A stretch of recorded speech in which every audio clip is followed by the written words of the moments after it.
What's up, everyone? This is Cronus, aka Adam, back with another AEW Week In review, episode 101. I had episode 100 just earlier, so that was pretty exciting.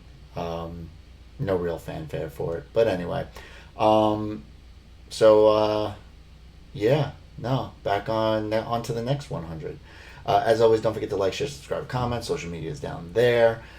And so with my AEW review, also check out my WWE Week In review as well as my Survivor Series preview and predictions. That'll be links will be at the end of this video. This week, as always, what I like to do is I go over everything that happened this week in AEW from BTE Dark and Dynamite. Wednesday, I was not home, so I played hooky from work, and I was super exhausted.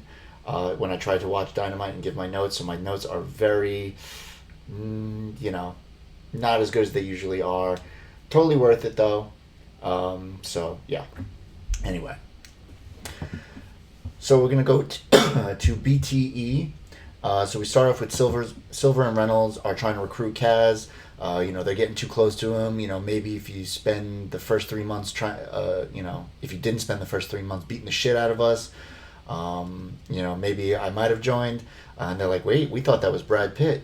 He's like, I hate you guys. Silver tries to do the do you bit. You should know the idea. And then Kaz goes off on him. You should know the idea of a good bit on BTE. So Silver makes fun of the Southern accent thing that he had. Basically he's not having it. Jerry Lynn comes in and asks about the anger management, and he even gets mad at Jerry Lynn, who is like the nicest man in professional wrestling. So we get another Avalon bit. Thinks it's the woman coming in, but it's actually Arthur and Trevor.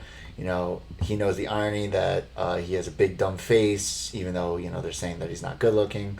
He offers them a drink. They do a 37 minutes later. They're all drinking. Trevor is talking about Avalon's cack. Trevor's throwing up everywhere, and he says he thinks he shit his pants. So, okay. So then we go to Matt has been holding on to their nameplates for a while now for the tag belts. Sammy cut the BTE belt in half by accident trying to do a bit, but it turns out it was just a rib pulled on the Young Bucks. Janelle was watching. He's laughing at it. Trent said he would never let anything happen to the belt. So we get Cutler asking Kaz if 2 wins is considered a win streak. He says, "What do you take her?" He does a do ya at Marvez, and it didn't even make sense because he's just so flustered and angry at this point. But yeah, I actually tweeted Brandon Cutler letting him, the old thing from Major League. 2 wins is 2 in a row, and 3 that's what we call a winning streak. So Buck's book coming out officially. They're doing a signing and giving them away to people who are actually in the book, so they're walking around doing that. Stories that just aren't about wrestling but inspirational in general. So I'm actually going to see if I can get a hold of that book. Private Party arguing that Grayson and Dark Order had a bad party. And then Grayson's like, be cool, be cool. Anna walks by. She shoves him over the table and they do the Friday bit. They're like, damn! So they do an Among Us bit. If you don't know about the game, check it out. So they're all of them are plugging their Twitch channels. Kip is kind of mad because he said that was his gimmick. He was the first one to plug his.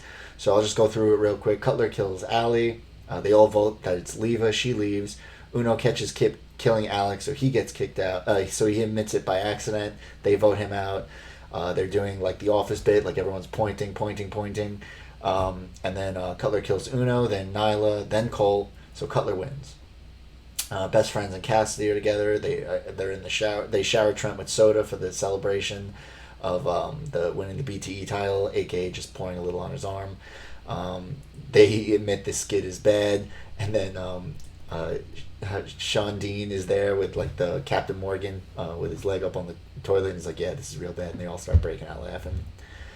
So we get Dark Order in the clubhouse, and Silver is mad that his friends didn't help him. Uno and Grayson have been on Dynamite, just beating jobbers. Silver wants to see Grayson's asshole, because that's just something weird.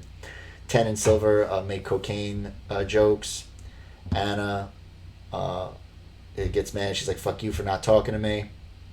5 suggests family therapy. Uno says to treat him like shit, so they all get mad and start treating him like shit. Reynolds suggests they cut his hair off, and his pubes. So then they cut to him with no hair, and he's crying and bloody. So Matt Hardy comes into the EVP room. Bucks are in there, and they congratulate each other on their wins. Hardy's kind of negging them, saying, it was a great match, but it wasn't as good as this one. So he's singing the praises of the Elite Deletion. He's saying that he created the TLC match. He has his confidence, his mojo back. And they're saying, the Bucks are there, and they're like, what was that? They're like, we think that's an AEW original, Matt. Because he's kind of being a dick. So we get the BTE title, a press conference. Trent said he'll defend against John Silver in a water bottle flip challenge. So the first to three, they go one at a time. Silver tries first, starts going, pizza boy! And, they just like that, just as weird.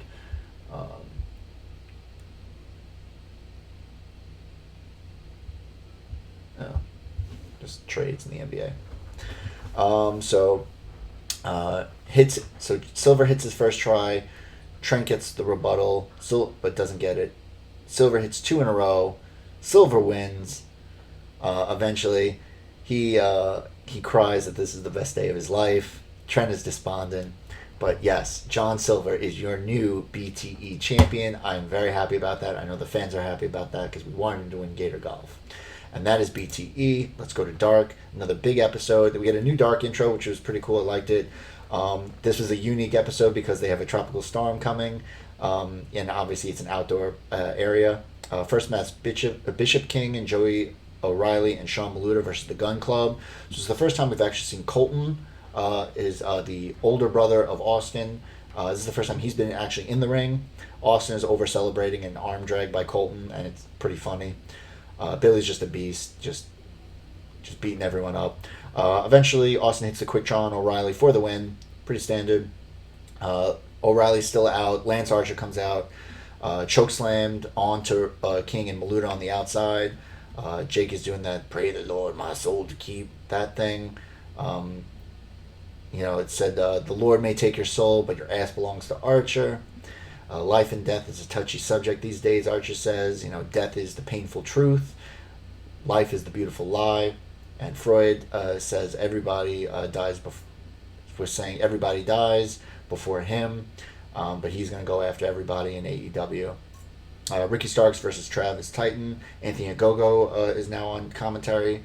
Starks avoids pretty much every Titan attack.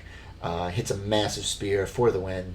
That's pretty much it there. Joey Janela versus Marco Stunt. This is the first match back since Marco Stunt's ankle injury. Marco with a big cannonball in the corner. Janela catches Stunt for a DDT, then a swinging suplex on the floor.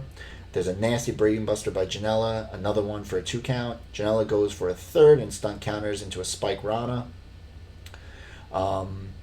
Cannonball Dragon Rana on the outside by Stunt, but Stunt is selling the ankle. It looks like he actually injured it again, which would be really unfortunate.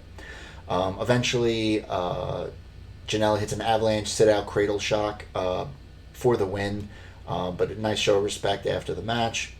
And then we get this new segment with Britt Baker called The Waiting Room, which I thought was pretty cool. So Reba introduces Britt. Obviously, all the enhancement talent in the audience, pretty much. A couple of other members. Makes fun of Ref Aubrey for the AEW Games picture. We get several pictures of her and Tony up on the background, which I think is funny.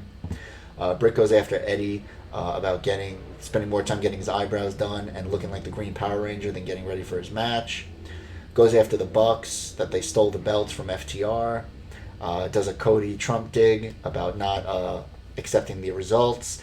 And then right now they're making a new title for Cody, but running out of network names.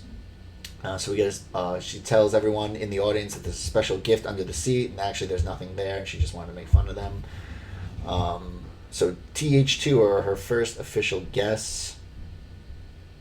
Hold on one second. Okay. So that happened. My phone has been having issues all freaking day. I don't know what the hell's going on. Okay, so then TH2, yes. So they're going to make a statement to get into the picture, into the title picture. Bucks have turned the division into their own vanity project. Evans goes on one of his rants, calls out SCU. As you know, obviously, the TH2 is a really, really good tag team. And people had said, why aren't you guys used more? And Evans admitted it in an interview. He said, listen, part of it is you got to create your own stuff, and we didn't have anything for them, so they're not going to use us if we can't do it. Which I like with AEW is that they're saying like, listen, if you come up with really good stuff, we'll put you on television. Kaz versus Griff Garrison. Kaz is just working stiff. We get a chop off, massive elbow strikes by Griff. Then atomic drop face buster by Griff for a 2 count. We get the slingshot cutter and then the reverse DDT by Kaz for the win. Reign Victoria versus Penelope Ford. We get a massive pump kick by Ford to start out the match. Excalibur incorrectly says the Bucks will be putting the titles on the line on Dynamite when it's just a regular match with Top Flight. Fireman carry gutbuster by Ford for a 2 count. Ford misses a backhand handspring elbow. We get handspring cutter, barely connects for a 2 count. And then a fisherman suplex for the win. Let's see, hold on 1 second. Sorry about this.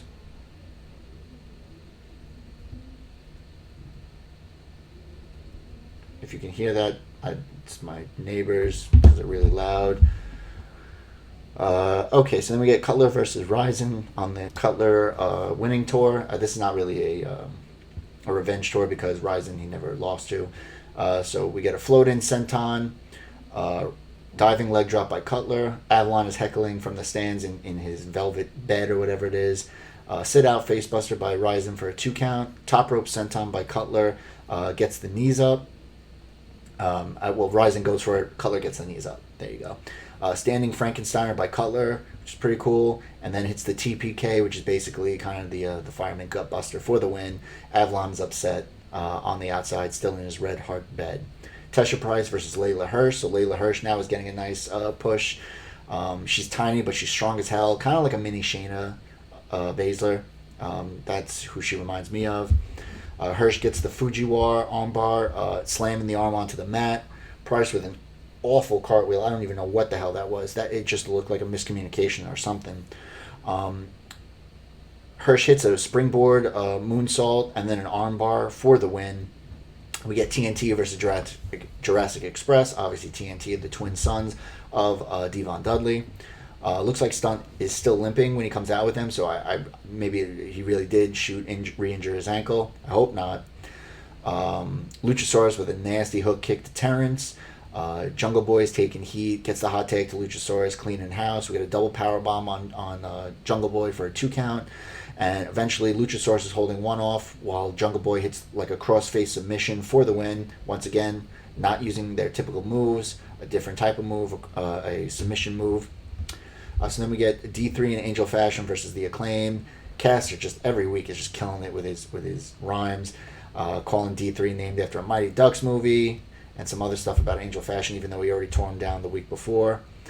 So we had Caster attacking Fashion on the outside, kind of working heel. We get a hanging neck breaker onto the knees of Caster by Anthony Bowens. Hot tag to D3. They have 2 moves. I don't know what the first one was called, but I forgot. But it was the critically acclaimed, which is like a torture rack drop kick slam for the win. So the Acclaim on their winning ways. Eventually, we'll need to start seeing them against some obviously non-enhancement talent and on Dynamite. Alex Gracia versus Ivelisse. Starks is now on commentary. We get Gracia with some nice lucha arm drags. Diamante with the cheap shot on the outside. We get a sleeper hold into a slam by Ivelisse for a 2 count. Gracia with the backstabber. Hits the 619, then a senton, but only gets a 2 count. Eventually Ivelisse, who got a little busted open in the face, does the kind of rolling kick to the face for the win. And then we get Thunder Rosa versus Lindsay Snow. Snow has a very good look, kind of like a Luna Vachon. Snow misses a Shining Wizard. Rosa with the huge drop kick for a 2 count. Rear naked choke by Rosa, but can't get the body lock. So we get some body shots, and then what appears to look like a Judas effect by Rosa, and then the Thunder Driver for the win. So Thunder Rosa back on the winning ways, back on television.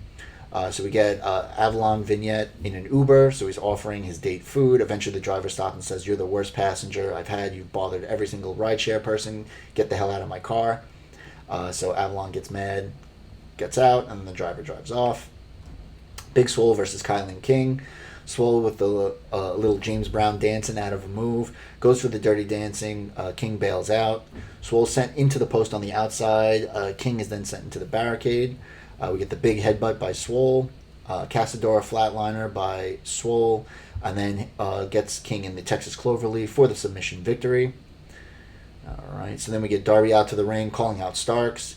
Taz tries to get Starks to come back. Cage comes out. And then Cody, out from gorilla position with the headset on, with the chair, attacks Cage.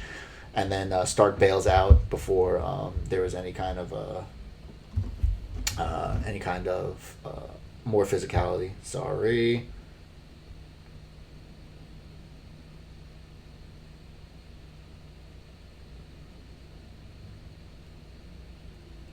Perfect. Okay. So then we get our main event, Jack Evans versus Christopher Daniels. CD's in control early. Angelico stops CD from a superplex. Evans with the Kimura, but CD is able to fight out of it. Cass stops Angelico from interfering yet again. CD hits a blue thunderbomb, but can't make the cover. We get the standing sky twister press by Evans for a 2 count. Koji clutch by CD. Cass stops Angelico again, but CD stops the Koji clutch. Angelico with the trip, and Evans with the backslide with the bridge for the win. So they're still getting the one-up on SCU. And then finally we got Dynamite. Let's just see where we're at right now. Not bad. All right. So my notes earlier on are better than my notes later on, as I said. So we get, starting right off, Young Bucks versus Top Flight. We get a nice real video package for Top Flight. They're only 21 and 19 years old, which is pretty amazing. Darius, I believe is the younger one, is really quick. Him and Nick are going at it. They look great. Bucks take control with some great double teaming themselves. We get Matt with the sharpshooter on Darius, broken up by Dante. Dante buckle bombed onto Darius. We get a hot tag to Darius, standing Spanish fly on Matt. Nick breaks up the pin. We get a huge tope con hero by Dante. Dante flips into an avalanche Rana on Matt for a 2 count. We get a sliced bread powerbomb on Dante, and Darius breaks up the pin. BTE trigger on Dante for the win. And then we get TH2 attacking Top Flight, and the Bucks run them off. Okay. But yeah, so Top Flight was looking really good. I like this. Obviously, Bucks, obviously had to have the win there. But Top Flight, really cool. It turns out, I think that they just kind of DM'd Matt about wanting to face him one day, and I think that's how it started. So the Inner Circle slays Vegas. So we get MJF switches Sammy's cards at blackjack while they're at the table. They're at Dre's After Hours, which if you've been watching any of the MTV Double Shot at Love, you know all about Dre's, which I did. MJ and Chris can't decide on their drinks, so they keep trying to one-up each other with the barkeeper, and eventually they decide to drink Everclear, and they both hate it and regret it. Santana and Ortiz say we brought someone in to make it even better. Conan comes in. They all start smoking in the limo. They're all just faded after that. Wardlow and Jake are just beating up people, one up the other. We get a to be continued because they're all drunk and fucked up. So we get the history of the Revolution by Director X. This is kind of, I think this is going to be more long form piece here about the history of AEW, but it was really good from what we saw.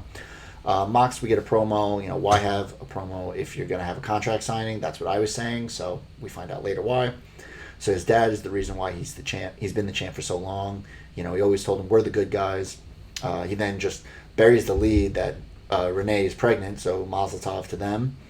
And then apparently the theme for their match is Winter is Coming, which is not very topical, and especially the way that Game of Thrones ended. I figured you'd not want to use that reference, but okay. Kip Sabian versus Orange Cassidy, which was set up at Full Gear. Miro's on commentary. Kip doesn't let him get to the pockets. Cassidy finally does put his hands in. We get a suicide dive. Ford tries to distract, but gets a high 10 from Cassidy. Fireman carry gutbuster by Kip for a 2 count. Kip is in control through picture-in-picture. We get the lazy crossbody and then a tilt-a-whirl DDT for a 2 count by Cassidy. Diving DDT by Cassidy only gets a 2 count. Kip botches coming off the ropes, but eventually hits the PK for a 2 count. We get a hook leg Michinoku driver by Kip for a 2 count. That was pretty cool. Eventually, Cassidy hits the mousetrap for the pin. Miro immediately leaves commentary and in like 2 steps gets to the ring, hops the ropes, and then absolutely just destroys Cassidy. Best friends run them off. And then we get the Mox Omega contract signing. Tony's hosting. Intro. So obviously, like in the past, Omega has these intros where basically everything that Mox isn't. So he did this, but Mox didn't. He did this Mox didn't. So we get that. So the cleaner girls are a little more animated, but it's just funny that he has to stand there through the entire thing. Mox doesn't come out. Apparently he's knocked out backstage. Kenny says, he's not avoiding it this time. He looks disgusted. I don't know if it was him or Archer or whoever it was. So I liked it because this was like an actual contract where you had to flip through a few pages and get to the last page, because WWE contracts, it's just signed on the first page.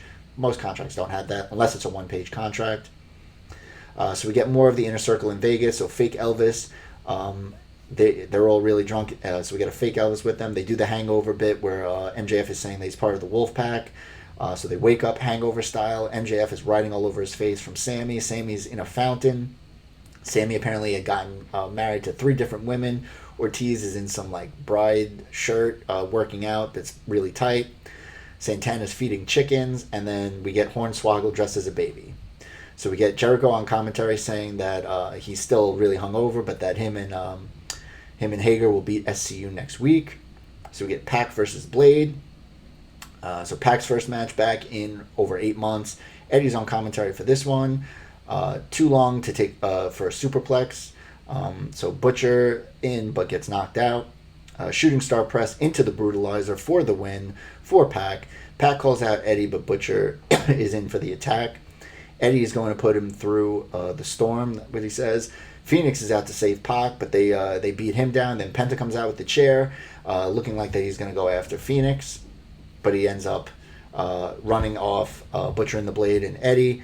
And Death Triangle is back, so that family did not last long. We then get some word that something's going on backstage. Jade Cargill Pillmanizes Brandy's arm while Nyla and Vicky are helping out there. And then there's a couple of people come out there to help her. Red Velvet's one of them. I forget who else. Maybe Swole. So they come to Brandy's aid. Now we get NWA Women's title. Serena D versus Thunder Rosa.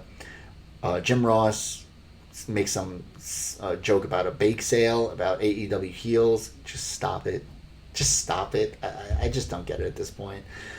We get a neck breaker through the ropes by Deeb. Deeb with the spear on the apron, which is rough. Rebel out to distract the ref, and Britt hits a swinging neckbreaker on Thunder Rosa on the stage, but that's not enough to give Serena, who didn't see it happen, the win. Although it just seems a little weird that you would do that and then not have that be the reason why she lost. So we get a bunch of pinning combinations back and forth. We get a spike pile driver by Deeb for the win, and then Thunder attacks Britt Baker at ringside, and so that's going to be a nice feud between the two of them. We get John Silver and Anna Jay. Silver is putting over Jay.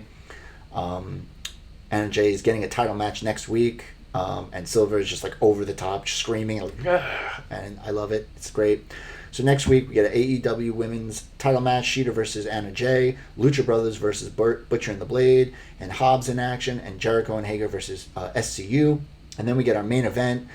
Cage and Starks versus Cody and Darby. Taz is on commentary. We get a Darby video package. He's like on top of a church and he's skating through it. So this is where my notes were completely just non-existent. But I did watch a little bit of a recap. There were some really good spots. Everyone was getting big spots in there. Cody ended up hitting a crossroads on Ricky Starks. Eventually, Cage hits an avalanche drill claw on Darby, which was just absolutely nuts. I mean, Darby like bounced off the mat for the win there. So Cage and Starks win their match, and then they start to go to beat Cody and Darby after the match. Taz is coming out there. Eventually, Will Hobbs comes out with the chair to run them off, drops the chair, grabs the FTW title, holds it over his head. Cage is pissed off. Cody comes to thank him, and then Hobbs does the unthinkable. He lays out Cody with the FTW title, Hobbs has officially joined Team Taz. For weeks, we've been seeing Taz just being like, make a decision. Every time Hobbs keeps running them off and showing that he didn't want to join them. So clearly that was some kind of ruse or something. I'm not sure. Either way, Hobbs is now part of Team Taz. So now I assume Cody and Darby need to find another individual to help them in a six-man tag or something like that. So anyway, there you have it. That is my AEW Week In review, episode 101, starting the next 100. So as always, I like to give my match of the week. It obviously has to be the NWA Women's title, which is crazy that an NWA Women's title match is my AEW match of the week, but here we are. So that match was just awesome.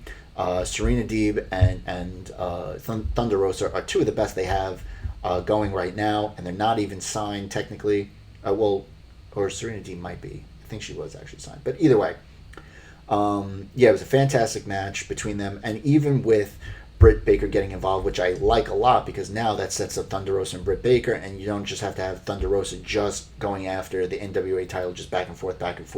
You can set up some other challenges for Serena Deeb as well as, but at the same time, it's at the expense of Shida and the AEW Women's title, even though she'll have a match against Anna Jay, but she'll beat Anna Jay, because they're not going to make Anna Jay the champion so soon. I mean, she's pretty green still.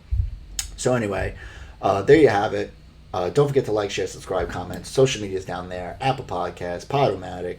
And I know the holidays are coming up. Follow the guidelines if you can. Be safe out there. Enjoy it. Spend time with your family if you can. If you can't, do it virtually. Good luck in holiday shopping. I'm sure most of it will be virtual anyway. So as always, be safe, love each other, and bye now.